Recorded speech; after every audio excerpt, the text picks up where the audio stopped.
sufficient. Excellent. Very well. Very well done. Of course, you know them as Marilyn Manson, the two members of this demonic yet wonderful band that has chosen to bring my pure and supple name down in the press. Now, so I have a New Year's Eve party. I invite some of my friends. A lot of people show up. It's a nice time. And then a couple months later, I'm reading an alternate press that it was a big ecstasy fest. It was a big drug fest. What happened that night, boys? What happened that changed the course of my reputation? Some guy, I think, with John Sensio, works with you. He was trying to give Louis Largent some sort of barium enema, and people were offering me drugs.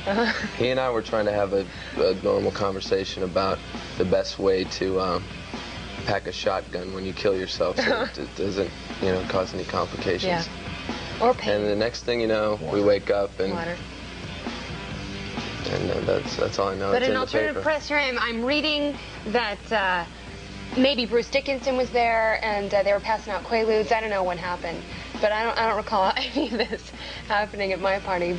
Were you in fact offered drugs and barium enema? Some guy came up to me and he said, would you like to take this pill? And I said, what is it? And he said, ecstasy. And I said, well, I've never done that. What does that do? And he said, it makes you love everybody. And I said, well, I definitely don't want that. You don't need that because you already love everybody. All right, well, Sweet Dreams, your video that I'm assuming by covering your rhythmic song, you really have sold your souls to the devil. And this is his way of bringing you 1 million records. Is that true?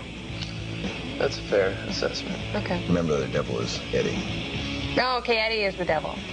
All right, then. Well, Eddie, Marilyn Manson, and a Eurythmics cover coming up next. Stay here.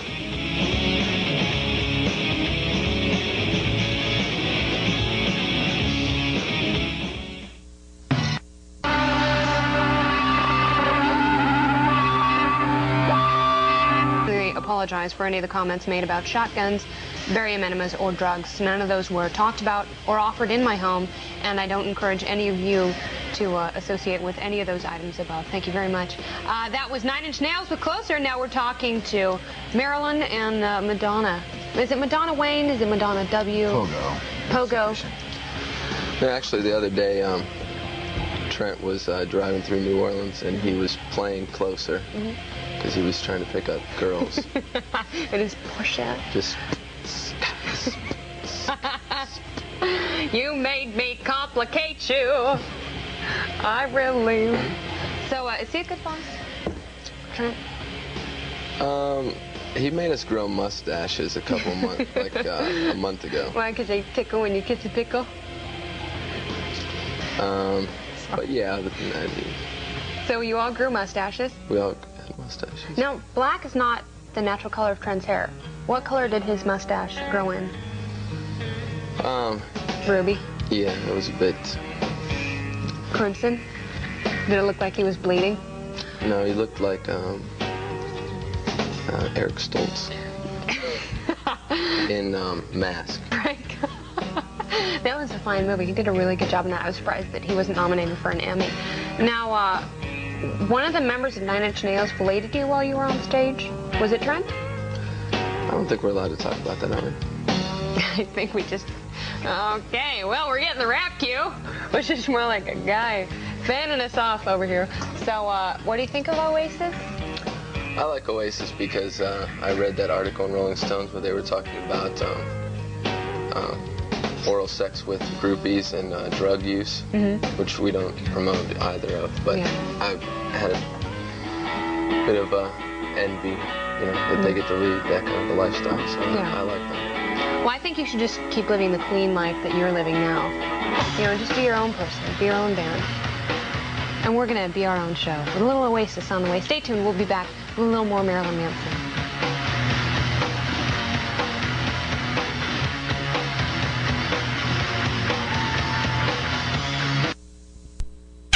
What do you think that word is exactly? That's front. Front? Yeah.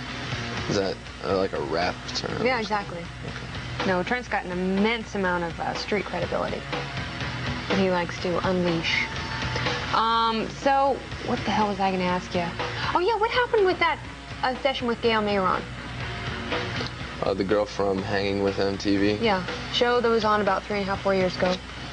Well, I came up here to pursue that and meet her. From Florida, where you were living at the time. Yeah. Mm-hmm. I hitchhiked up here, and I came on Hanging with MTV, and I even talked to that guy that's not really on here too much anymore. John Norris? John Norris, yeah. Oh, yeah, he does MTV News now. Okay, MTV News. Mm-hmm. And Gail wasn't there, and I only got to meet John Norris. So Oh, really? I never got to meet her. Would you like to meet her? Not now, no. Because she's here. No. We could bring her on. Are you sure? Are you sure? No, I saw her in some movie, and it wasn't very good, so it's over. All right. Well, sorry, Gail. We'll see you later, though. Bye. Oh, yeah. Margaret's got cab money for you. Don't let the door hit you on the ass. That's a joke. All right, so you guys will come back tomorrow night, won't you? Sure. Pogo? Positive. Jerry? Sure. That's not a problem? Sure. All right, well, bring some of your favorite records. All right. Okay, and we'll be back with some Paul Westerberg. His latest, Love, something or another. Untold. Here.